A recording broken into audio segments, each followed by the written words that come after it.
Take Five presenta. La entrevista contenida en este podcast fue grabada en agosto de 2021. Vivo en el exilio desde un planeta remoto y oscuro llamado Tierra. Mi historia comienza en Andrómeda, una galaxia en la que practicábamos la meditación, la comunicación telepática y el conocimiento y manejo de la energía. Andrómeda formaba parte de la jerarquía, un grupo de civilizaciones muy avanzadas, constituida por infinidad de galaxias y cuyo propósito era la evolución del espíritu. Era permitido viajar a cualquier lugar de la jerarquía, pero había una zona prohibida del universo formada por planetas jóvenes e inestables. Mi compañera y yo emprendimos un viaje para conocer otros lugares y desarrollar así nuestro aprendizaje. Nos invadía un amor sobrenatural y decidimos que nos habíamos convertido en dioses. Así que atravesamos la frontera de la zona prohibida del universo para ayudar con nuestra presencia a los planetas jóvenes. Irradiaba una atmósfera de temor. De pronto, la nave perdió estabilidad y supimos que había llegado el fin. Fuimos trasladados al interior de una cúpula y ahí nos separaron. La jerarquía eligió el planeta Tierra para mi exilio y el Consejo consideró que 11 reencarnaciones serían suficientes para aprender. Mi padre y maestro me acompañó mientras se hacían los preparativos para mi partida. Antes de conectarme al mecanismo de desmaterialización, me prometió que me ayudaría. Sus últimas palabras fueron: "Te amo y me haré presente ante ti cuando estés listo para regresar hacia el final de tu onceava vida".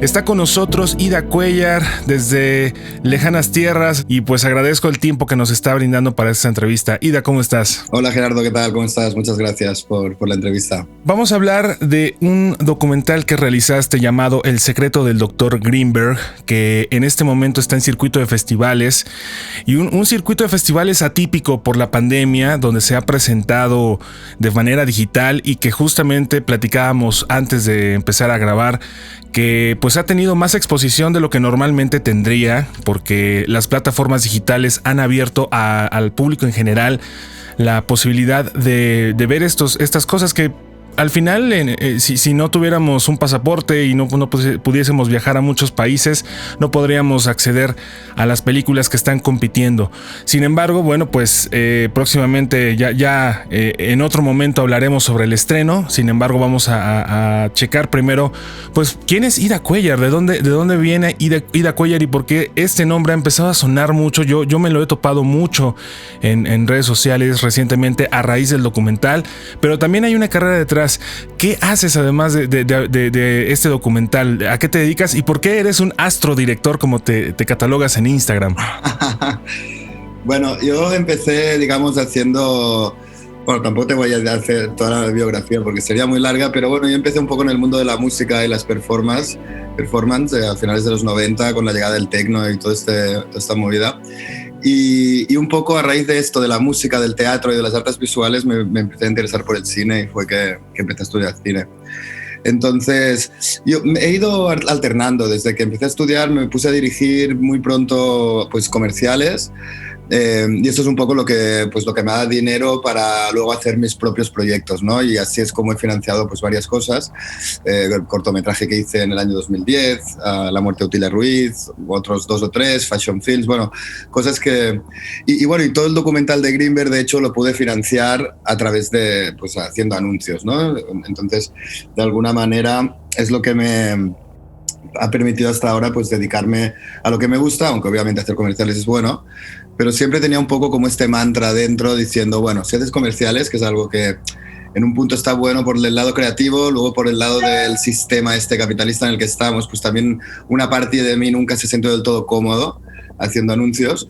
Entonces un poco el mantra era, ok, haces anuncios, pero una parte de lo que ganas va a ir siempre invertido a proyectos que sean personales y que de algún modo tengan un poco que ver con mi propósito vital, que es un poco pues dar un mensaje más allá, ¿no? Bueno, mensaje que quiero dar al mundo de alguna manera, todos venimos aquí para algo, entonces de alguna manera pues esto es lo que me ha permitido mantener también un equilibrio interno, ¿sabes? Porque a veces si no uno se siente que está haciendo algo con el que realmente no le resuena. Y lo de Astrodirector viene porque, bueno, aparte de cineasta, pues soy tarólogo, astrólogo y bueno, entonces es una broma realmente lo de astrodirector, pero es un poco para conectarlo con el mundo de la astrología y con el mundo bueno, con estos mundos un poco más invisibles porque están alrededor nuestro, ¿no? Y de eso trata un poco también el documental, si te fijas, ¿no? De esta relación entre el mundo material y este otro mundo que no vemos pero que está a nuestro alrededor constantemente. Lo interesante es que, digo, también para terminar esta parte de contextualización de tu carrera, para la gente, has dirigido algún videoclip para la banda Zoé, ¿no? Sí, últimamente he hecho 2 videoclips para la banda Zoé. Los 2 han sido a nivel colectivo. El primero lo codirigimos con León Larregui y con Stefan Carpinelli, que es un amigo director de arte, y lo codirigimos los 3. Y luego el segundo videoclip, que también hicimos este año, lo codirigimos con Margaret Tark y con Ana Pintó. Entonces, bueno, siempre ha sido bueno porque los 2 vídeos de Zoé han sido como a nivel creativo interesantes porque ha sido siempre una cosa colectiva de compartir con otros y de crear juntos las ideas, que a veces es mejor, ¿no? Porque es como que haces un brainstorming interesante. Y que también han estado en el canal justamente que mencionas sobre los astros, sobre todas estas conexiones que pueden tenerse entre los seres humanos, ¿no? Sí. De hecho, con León nos conocimos por Greenberg, justamente. Wow. por Greenberg, que llegamos a... Hablando ya de este documental, El secreto del Dr. Greenberg, que has dirigido y que también le pusiste música, y vaya tarea, ¿cuánto tiempo te tomó hacer este documental? ¿Desde dónde empezó? Y justo, o sea, he visto que las entrevistas tienen un largo trecho por ahí entre una y otra. Sí. ¿Cuánto tiempo te tomó? Pues mira, yo fui a México el año 2010, era mi primera visita a México y me pasé con un amigo que es co-guionista de la película, que es Miguel León Durán. Entonces con él estuvimos 2 meses dando vueltas por México y un día pues nos enteramos de esta historia ahí en Tepotlán, en Amatlán más concretamente, y yo quedé fascinado por el personaje, tanto por sus libros como por toda la historia que había detrás. Entonces me puse a leer sus libros, su autobiografía, y entonces me quedé como fascinado todavía más, ¿no? Al leer los libros que él había escrito y sentí como la urgencia de contar la película, de hacer una película sobre él. Entonces esto era el 2010, volví a México a los 6 meses y entonces estuve un poco ya haciendo un poco de investigación de campo, pero así, yo solo un poco investigando con diferentes personajes, con la hija de Jacobo, viendo un poco los posibles personajes, y 6 meses después, en verano del año 2011, ya vinimos a rodar.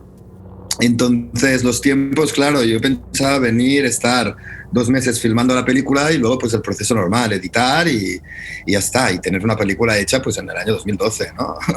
Pero claro, cuando llegué a México me di cuenta que la historia tenía demasiados huecos, de que volví y no tenía realmente una historia con la que me sentía yo satisfecho. Entonces fue pasando el tiempo y volví a México y volví a entrevistar y volvía, pero no se acababa, o sea, faltaba ahí un algo, ¿no? Entonces, bueno, me tardé al final 9 años, entre 9 y 10 años. De hecho, desde que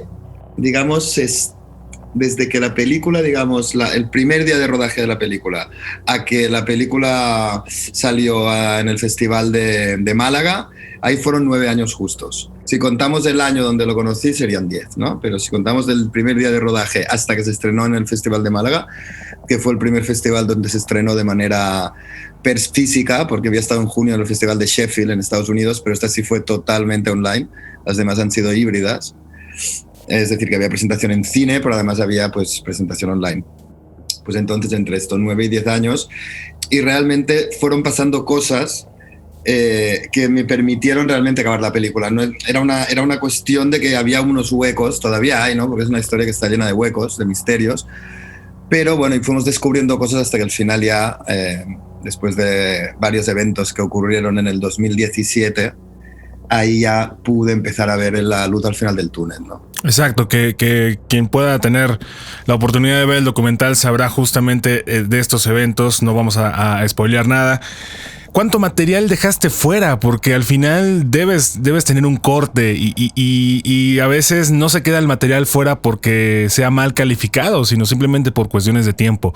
Pero eventualmente habrá o saldrá a la luz este material que dejaste fuera, porque seguramente se quedó fuera mucho material. Sí, yo la verdad que tenía una idea antes que era como hacer alguna página web o algo donde pudieras acceder a otras entrevistas, porque realmente, pues imagínate, si la peli dura 90 minutos, 92 minutos, no le quitemos ninguno, ¿no? Que cada uno merece son 92. Entonces, digamos que igual tengo, no sé, es que no sé exactamente, pero 150 horas de material o así. Solo de entrevistas. De entrevistas debe haber unas 80 o 90 horas de material, mínimo. Y luego aparte, pues mucho más material de rodaje, de cosas que no son entrevistas, pero que hemos ido rodando, igual más, de entrevistas 100 horas, algo así, o sea, hay mucho. Y bueno, la verdad es que ahora estamos viendo la posibilidad de estrenarla en cines, estamos ya hablando de la distribución en salas, y dentro de este contexto también estamos hablando con el galerista José García de Proyectos Monclova, que tiene un cineclub en Mérida, entonces estamos hablando también de pasarla ahí.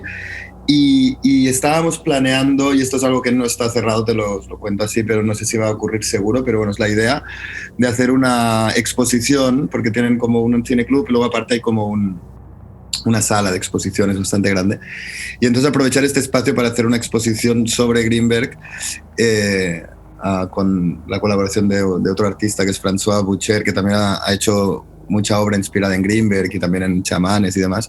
Y entonces sería como una exposición en la que aparecería parte de todo este material que no sale en la película y otras obras, igual incluso algún experimento de los que hacía Greenberg. Bueno, estamos ahí viendo esta posibilidad, que sería muy interesante porque no sería solamente la película, sino tener además un espacio en el que tengas como una obra interactiva, digamos, ¿no? Jacobo Greenberg, yo recuerdo muy poco de él de niño. De hecho, me enteré ya por ahí justamente de principios de siglo, del año 2001, 2002.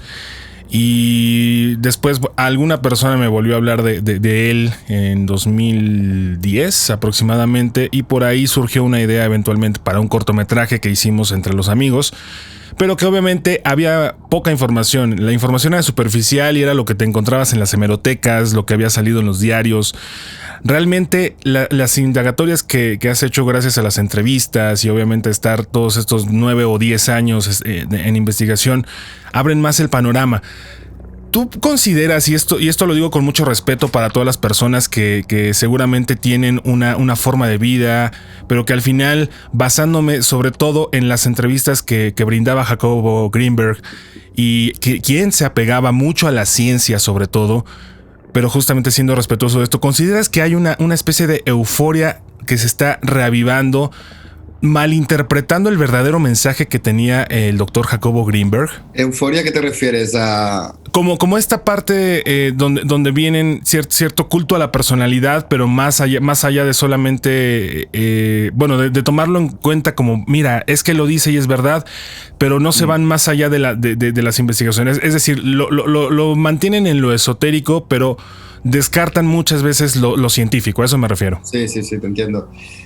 Sí, ¿sabes qué pasa? Que la figura de Greenberg, bueno, es una figura muy especial, ¿no? Sobre todo en su época, y era muy controvertido porque todos los estudios que hacía, de alguna manera por la ciencia ortodoxa, pues nunca fueron bien vistos, ¿no? Y dentro del marco de la UNAM, en aquel momento, era un tipo muy importante dentro de la universidad, tenía el laboratorio más grande que había escrito muchos libros, tenía el laboratorio más grande porque tenía subvenciones privadas y públicas de CONACYT, de otras instituciones, entonces nadie se atrevía directamente Pero sí que, por ejemplo, cuando él publicó el libro de Pachita, él lo cuenta, que la gente notaba que se burlaban de él, ¿no? Porque creía, el libro lo expone, él creía en los hechos que relata, que hacía Pachita, ¿no? De cómo operaba, cómo abría la gente con un cuchillo de monte. Todos estos hechos a los científicos ortodoxos lo veían como algo totalmente irracional, imposible, y no entendían cómo un científico podía dar crédito a aquellos eventos, ¿no? Entonces él siempre había estado entre estos dos mundos, ¿no? Su hermano David lo dice muy bien en el documental, dice, para los científicos era un chamán, para los chamanes un científico. Exacto. Ahora, cuando tocas todos estos temas y entras en temas que podrían ser calificados de New Age si quieres, pues siempre hay una parte que es más, digamos, ¿cómo te diría? Más profunda y una parte más superficial, pero esto pasa en todo. Entonces, no sé si por ahí va la pregunta o no, pero sí que es verdad que a veces, pues, la gente, tanto pues pasa con la física cuántica, ¿no? También, que todo el mundo se pone a hablar de cosas que igual son temas que desconocen, entonces de algún modo se puede desvirtuar un poco al personaje en boca de según quién, o cualquier tema se puede desvirtuar según quién opine sobre él, ¿no? Entonces Greenberg, mucha gente lo quiere poner como un científico duro y para respetar un poco su figura y demás, y otros lo llevan a un rollo completamente esotérico. Y no es ni uno ni es del otro. O sea, él era un personaje que era un científico, pero como científico también era un artista científico. O sea, los experimentos que él hacía eran geniales por la inventiva que tenía él de imaginar esos experimentos que estaban pensados para demostrar una teoría que él tenía. O sea, él tenía una teoría que era la teoría sintérgica, donde tiene una serie de características, la teoría, y él creaba esos experimentos para demostrar que la teoría existía, ¿no? Y la teoría era una teoría que se estaba creando todavía, no estaba totalmente cerrada.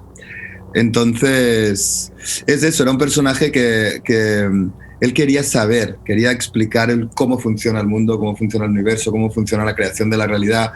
Y él había estado muy en contacto con chamanes y veía lo que hacían. Es decir, no siempre ocurre. Él lo decía esto, dice, no siempre ocurre. Son eventos que ocurren a veces, pero que sean anómalos no significa que no existan. Y la ciencia debería poder explicar estos fenómenos anómalos, que no se cumplen en cada momento. Es decir, no siempre se cumplen, pero cuando se cumplen están sucediendo y la ciencia no puede responder solo a lo que ocurre siempre. También tiene que dar respuesta a estos fenómenos que por ende no tienen explicación, pero que no tengan explicación no significa que no existan. Entonces él intentaba buscar la explicación a todos estos fenómenos, ¿no? Curaciones, telepatía, visiones remotas, augurios, es decir, cualquier cosa que escape al marco racional, ¿no? Y él decía que la ciencia no se define por su tema, sino que se define por su método. Entonces, cualquier tema puede ser investigado científicamente. No hay que tener miedo a investigar científicamente cualquier tema, ¿no? Que es algo muy normal hoy día. O sea, lo decimos en este año, en 2021, y para nosotros suena muy normal, pero para 1994 y un poco antes, entre los 80 y mitad de los 90... Era voltear a ver así de, ajá, sí, pero en realidad eres un científico. Ahora me parece que la misma ciencia avala todas estas cuestiones que no se ven, y el ensayo y el error en el que se quedó Greenberg, bueno, pues no sé, a mí me hace un poco referencia. Bueno, todavía la ciencia ortodoxa todavía no, ¿eh? Es decir, sí hay una parte de científicos totalmente, pero digamos que la ciencia aceptada, digamos, y el lado duro de la ciencia sí se atreve a investigar todo esto, pero sigue teniendo una visión que sigue siendo muy racional y muy materialista, ¿no? Pasa que se chocan pues con temas que obviamente... Pero creo que queda un camino muy largo todavía a entender lo que es la subjetividad dentro de la ciencia. Y esto que mencionas podría ser una emulación un poco de lo que le sucedió a Nikola Tesla en su época. Claro, es un personaje... A mí Greenberg me recuerda mucho a Tesla desde el principio, cuando empecé a ver el personaje, es un Nikola Tesla. Son estas figuras un poco prometeicas, ¿no? Uh-huh. Están avanzadas a su tiempo y de alguna manera quieren robar el fuego a los dioses, ¿no? Entonces pagan por ello, y le pasó a Tesla y le pasó a Greenberg, o sea, y le ha pasado a muchos otros en otros campos, ¿no?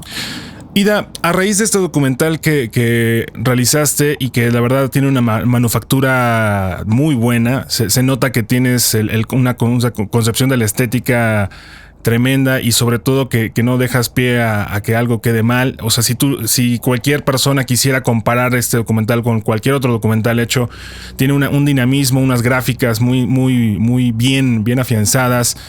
Pero más allá de la estética, el contenido y la investigación está bien fundamentado y no deja. A mí me parece que está bien planteado el asunto de que esto sigue abierto, ¿no? Y no te resuelve, pero tampoco solamente te empapa con huecos, como tú dices, y justamente ahí se ven los 9 o 10 años que invertiste en él.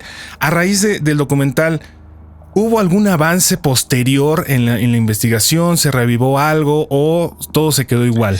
En lo que es la investigación a nivel pues, policial y tal, el caso está cerrado desde el año 96.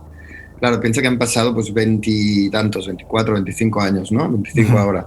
Entonces, a raíz del documental, que yo sepa, de momento no ha habido ningún movimiento así a intentar averiguar más. El comandante que llevaba el caso, Padilla, falleció poco después de estrenar el documental. Y todas las investigaciones, digamos, y todo el caso policial que tenía con él, pues se perdió con él. Aunque debería estar, pero en el año 2002-2003 su hermano Jerry intentó reabrir el caso y lo llevó a la policía y dijo, bueno, tenemos que reabrir el caso, a ver qué pudo pasar, no lo dejemos ahí, ¿no? Y bueno, la verdad es que él me contó, y sale en la película esto, pero esto se puede contar, que de repente pues trajo todos los papeles y al día siguiente los habían perdido. Entonces, claro, él tampoco sabe, dice, bueno, pues no sabemos por qué, pero se perdieron, ¿no?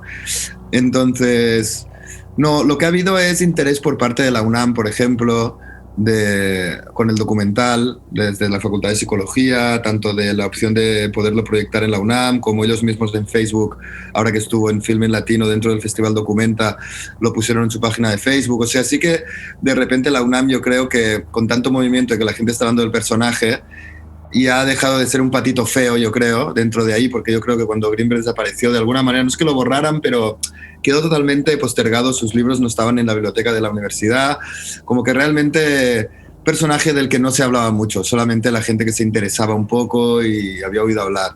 Y yo creo que ahora desde la propia facultad, desde la propia institución y sobre todo de la Facultad de Psicología, donde todavía hay amigos de él ahí, creo que hay como un interés en recuperar su figura, ¿no?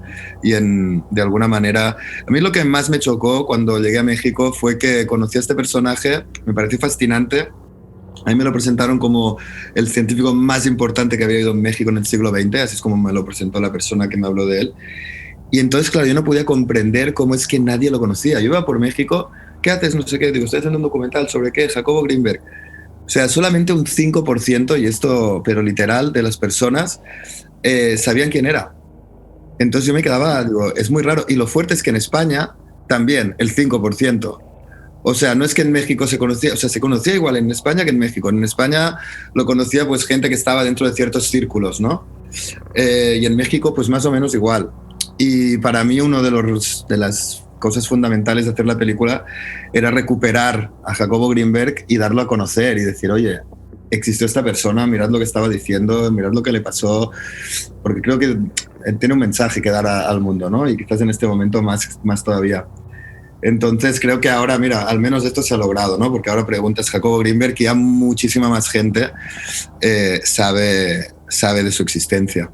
Y que un poco la historia o la vida y obra de Greenberg se perdió porque también coincide con eventos catastróficos para la economía mexicana, asesinatos, toda esta situación que se vivió en 1994, 95 y años posteriores. Al final, México se volvió o volcó su atención más en los asuntos científicos, en los asuntos políticos y en el crecimiento de varias otras cosas, el cambio de gobierno. O sea, la memoria que tengo de esas épocas, y yo estaba en la primaria, justo se empieza a generar una memoria de las noticias a raíz del asesinato de Colosio, Ruiz Massieu y todos esos. Entonces al final es como todo se volcó al ámbito político y al narco y a todo lo que está sucediendo, al error de diciembre, y en todo ese maremoto de noticias se pierde un poco la historia, porque sucede en diciembre, justo también en el cambio de gobierno. Entonces me parece que eso abonó mucho a hundir un poco esa historia. Pero qué bueno que gente como tú ha estado retomando este material. ¿Qué viene después, Ida? Después de El secreto del Dr. Greenberg, para ti y eventualmente para tu carrera. Bueno, pues ahora un poco lo que te comentaba al principio, ¿no? Que el tema de siempre me ha interesado pues contar historias, tanto sea ficción como documental, y ahora estoy viendo varios proyectos. Lo que pasa es que son proyectos que están en un proceso muy embrionario todavía, entonces todavía no se puede hablar de ellos, pero bueno, tengo relación con productores en México y demás, y estamos sobre todo con un par de proyectos que están en desarrollo, que bueno, ya más adelante cuando las cosas vayan pasando pues ya se podrá contar. Ahora mismo, pero bueno, así como en rasgos generales mi idea es pues poder ir poniendo una patita cada vez más grande en lo que es el cine, tanto sea documental como ficción, y esta es la intención. Y luego dentro de esto pues siempre pues contar historias que tengan un mensaje, ¿no? Importante. Yo creo que estamos en un momento de la humanidad donde el mundo se está como cayendo a trocitos.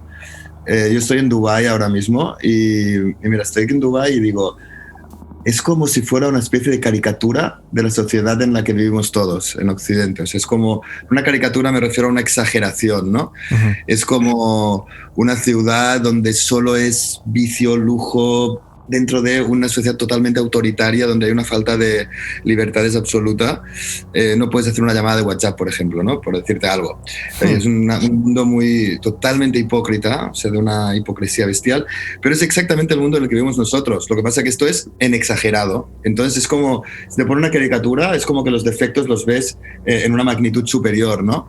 Pero en el fondo es exactamente el mundo que hemos construido. Y yo creo que estamos en un momento donde el mundo tal y como está ya no tiene como sentido, hemos perdido un poco el norte, estamos destruyendo el planeta y esto es algo que tenemos que ver, pero es que además nos estamos haciendo infelices a nosotros mismos, ¿no?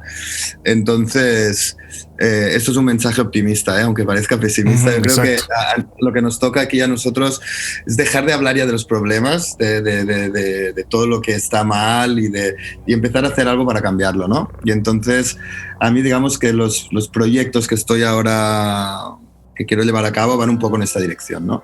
En dar una visión que pueda inspirar al mundo para que el mundo pueda cambiar y para que la gente, porque este mundo lo cambiamos nosotros o no va a cambiar, no lo van a cambiar los políticos, ¿no? Entonces yo creo que hay que convertirse cada uno de nosotros en un guerrero, ¿no? Que esté aquí para eso, ¿no? Para poder dar un poco de luz en este momento, ¿no? Y entonces un poco...